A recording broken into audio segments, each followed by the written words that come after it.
In this video, we will learn how to solve ordinary differential equations, especially initial value problems, using the Laplace transform in the S-domain. This method converts the differential equation into a simple algebraic equation, which is much easier to solve.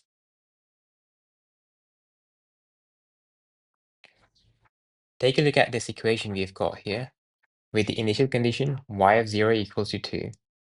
This is the first order linear non-homogeneous differential equation because the right-hand side is not 0, it is minus e power t, which is called f of t.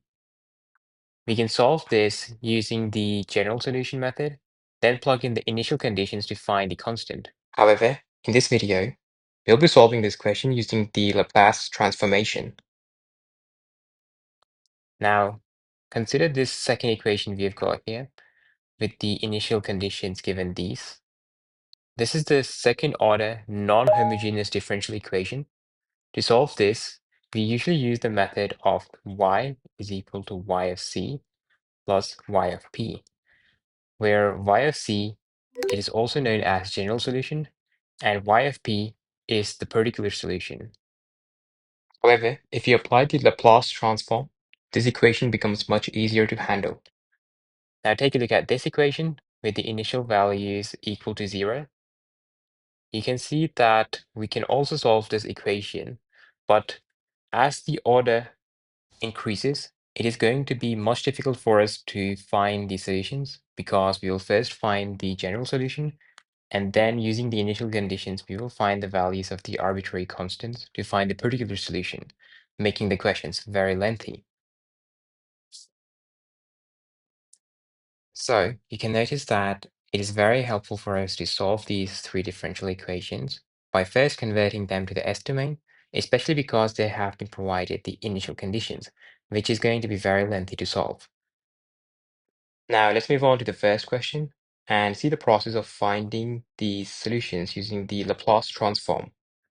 Let me give you guys a general idea on how we are going to be solving these differential equations using the Laplace transform. First, we are going to be taking the Laplace transform on both sides of the equation. Next, you can notice that we are taking the Laplace transform of a derivative. For that, we are going to be using the differentiation property, the one we studied earlier.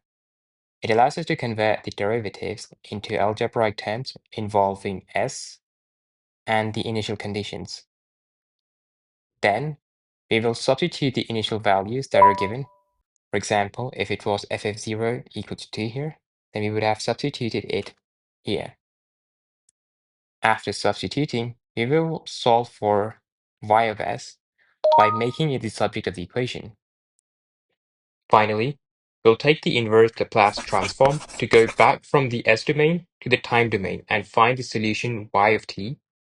Now let's get started.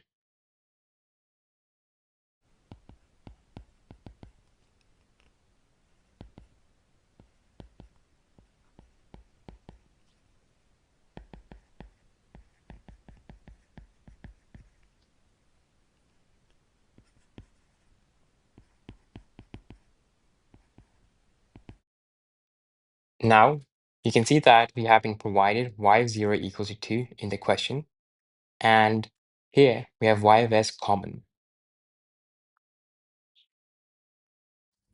So let's make y of s the subject of the equation.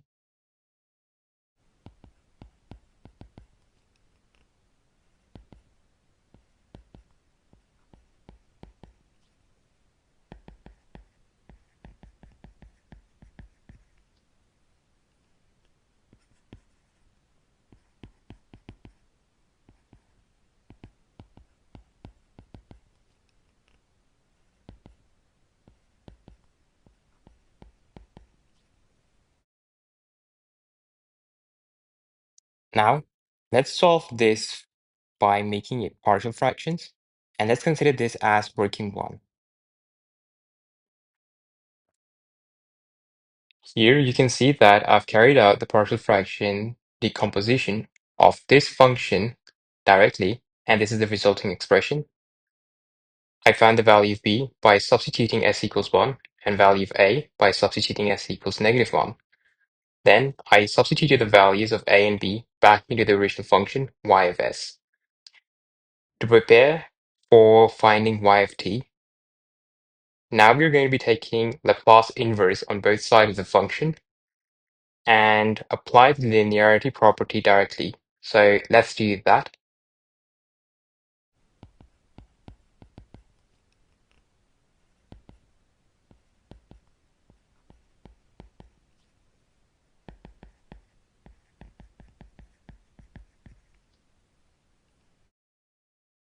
We know that the Laplace inverse of 1 divided by s plus 1 is e power minus t, and for 1 divided by s minus 1, it is going to be e power positive t.